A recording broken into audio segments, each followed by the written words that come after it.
د پاکستان ستره محکمه وایي د نه باور رایګرۍ مخه نیول او د پارلمان منحل کېدل د اساسي قانون خلاف و.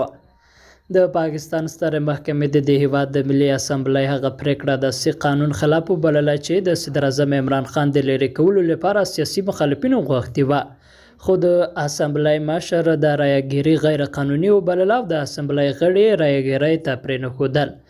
د پاکستان ستره محکمې نن پنجشنبه د ملي اسمبلۍ د پریکړه د اساسي قانون خلاف بللو ترڅنګ حکم صادر کړی چې پارلمان باید د همدې روانې اپریل د میاشتې په نامه نیټه د نه باور د رایګرۍ لپاره غونډه دایره کړي.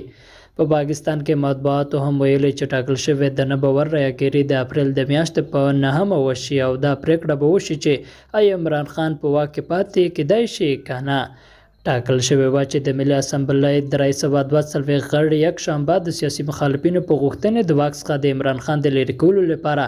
د نه باور په رایګرۍ کې برخه واخلي، خو دا رایګرۍ څخه وړاندې د پاکستان د قانون وزیر فواد حسین د پارلمان د سرپرست مشر قاسم خان سوري څخه وغوښتل چې د رایګرۍ غیر قانوني وبولي او هغه هم دا کار وکړ. سوري د خپل حکم د اعلان پر وخت ویل هیڅ بهرني قوت ته باید اجازه ورنکړل شي چې د یوې دسیسې د لارې یو منتخب حکومت ړنګ کاندي.